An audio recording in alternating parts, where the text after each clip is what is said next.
Hello सांग माने नमस्कार जय जगन्नाथ आपण मानक मो चैनल रे बहुत बहुत स्वागत। आज मु बनाऊची माछ चरचड़ा आउ देखंतु मु एई भली भाबरे बनैची।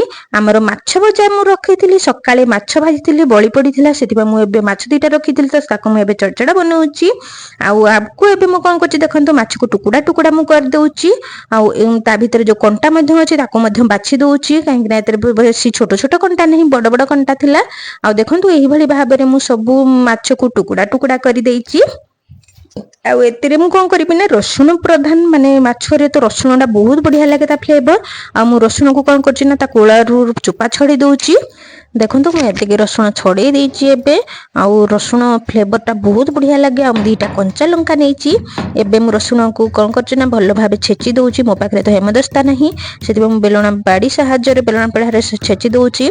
आउ लंका को भी मध्य में छेची दउची काहे ता माने बासनाटा बढ़िया आसीबो सेतिबे मु ताको मध्य छेची दउची।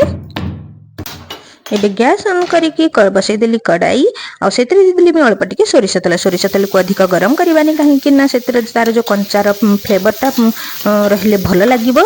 आ सेतरे मु जो रसुण को छच्ची की रखिथिली आ लंका को ताको मध्ये सेतरे दे देले ताको अधिक भाजीबानी पूरा कंचा कंचा रहिबो। आ मु दे देली भृषंग पत्र तार बासना मध्ये बढ़िया आसीबो। आ सेतरे मु कोन करछि ना जो माछ को टुकुडा टुकुडा करिथिली ताको मध्ये सेतरे दे देली आ टिके भलो भाबरे चलेई देली। एतरे मु लूण दउनी काहे कि ना माछ बजारे मु लूण देइथिली आमे अधिक लूण खाउनी सेतिबा मु देलिनी। आपण चाहिले आपण लूण देई परिबे।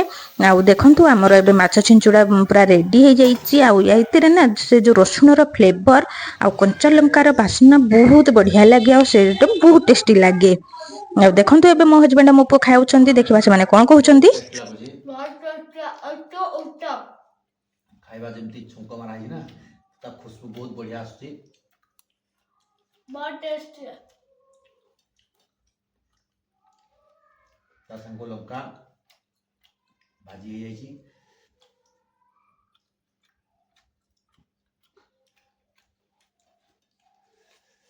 अत्युत्तम। माने जदि आपण मानको मोर वीडियो भले लागुची ताहे सब्सक्राइब निश्चय कर देबे लाइक करिवे कमेंट रे निश्चय जणाइबे। रहिली जय जगन्नाथ।